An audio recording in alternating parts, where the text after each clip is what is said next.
I'm Aaron from PhoneDog.com, and part 2 of the HTC One VX full review starts in just a second. But first, special thanks to our partners at Best Buy Mobile for giving us devices like this for use in our One Paw Bandit giveaway game. When you walk into Best Buy Mobile, you'll walk out working. They'll help you set up your email, contacts, camera settings, 4G LTE settings, and more. So when you walk out the door, you're good to go. It's part 2, HTC One VX, and it starts right now. It's part 2 of a video review of the HTC One VX, and despite the fact that the One series is kind of saturated in comparison to what we thought it was going to be earlier in the year when they announced these devices at Mobile World Congress, the One VX fits pretty nicely into AT&T's lineup. It's a $50 device with a 2-year agreement that packs some specs like a 1.2 GHz dual-core Snapdragon S4 CPU, a 4.5-inch QHD display, which might I add is a great size for a lot of people that are perhaps new to smartphones or just don't want a big device in their pockets. 5-megapixel camera with 1080p HD video recording, a 1,810 milliamp hour non-removable battery despite the fact that the actual cover comes off. It's a non-removable battery by the user. And then you got, of course, a front-facing camera and Android 4.0 with HTC Sense version 4 and 4G LTE connectivity on AT&T. So it's got the specs for 50 bucks. It's a great mid-range to almost low high-end device. Whenever our phone has a dual-core processor, I feel kind of guilty calling it a mid-range device, but in today's market, this is a mid-range device, despite having great build quality and more. It's a nice option on AT&T for 50 bucks, but let's jump right in to the camera. You've got a 5-megapixel camera here, and if you've worked at all with the One X Plus, the Droid DNA, or any of the original One series devices, you're familiar with Image Sense, which is HTC's image chip. It's in the devices and enables some great features. One of my favorites being burst mode, where I can quickly take some shots. Actually, I'm going to turn the sound on so you can hear this. I had some people calling the demo unit the other day, so I turned it off. You can see here, it auto zooms in.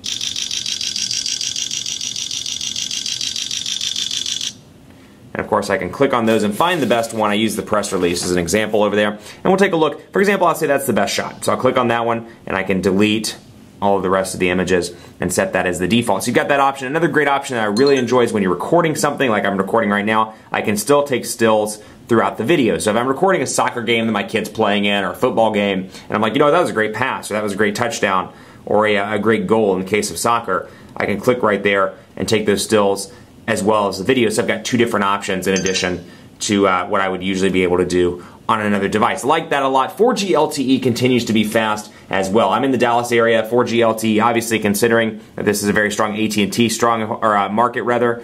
Speed test, we'll load it up right now and take a look. Dallas continues to do good with AT&T 4G LTE, and I will come in here and actually agree to the agreement this time. Change it to megabits per second, and let's see if we can get locked on. Looks like it's still locating us. We'll go ahead and do it on this server just to test it out.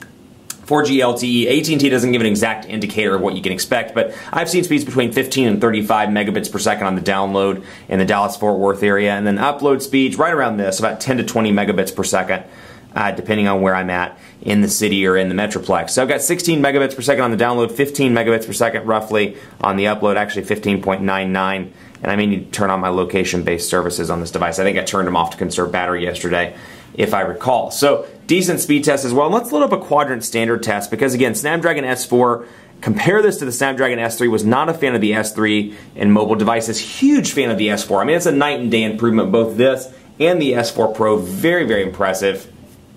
And here we go. It's loading up right now. Call quality continues to be good on this. I made some test calls last night when I was driving home. Very impressed. Everybody said I sounded clear, and I find the speakerphone to be adequate as well. So HTC's always kind of done a decent job with that. They continue to do that with the One VX. And again, keeping in mind the price point of this device, I think there's a lot to like in call quality, in 4G LTE connectivity, and in features. It's a great bang for the buck all around. And even though it has a lower clocked processor, it's probably going to do, actually I'll spoil it for you, it will continue to do well on quadrant standard because I've actually ran some quadrant standard tests already on this device. So here we go, we're loading into it in the final animation here.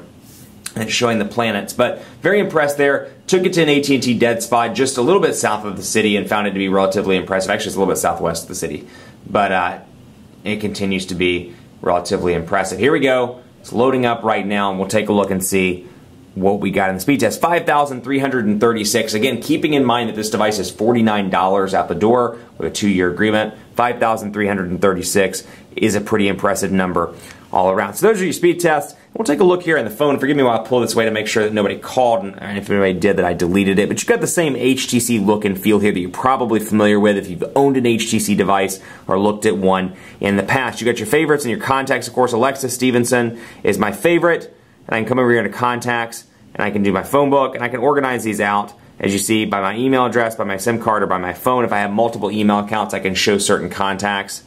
I've got Bill Stevenson, for example. So it kind of has a similar look and feel, at least in the contacts area, as a stock ice cream sandwich and stock jelly bean. But what I do like is this, the thread. And I'll show you this in just a second. But you've got the ability to call mobile and to check your primary. But where thread is really useful is something that HTC's done great. And it has to do with messaging, with emails, with call history, and more. So let's say I text and email Bill on a regular basis. I can see text messages, emails, call history, and more, all from one menu. So I can say, hey, when was the last time I called Bill? When was the last time I emailed him? When was the last time I texted him? And kind of see this all. The only thing I don't like is the email part does not work with the Gmail API, or the lack of Gmail API, I should say. So you're not going to get Gmail support in the email area. But if you have an Exchange account set up or a work account, whatever the case may be, you will get emails in there. And of course, updates here. And I can see gallery where Bill Stevenson has been tagged in a picture. Ironically, Bill Stevenson looks a lot like me, but we'll save that for another day. So all in all, some really great features right there. Really helps for organization. And I keep going back to the point that given the price point, it's a really impressive device, a really impressive bang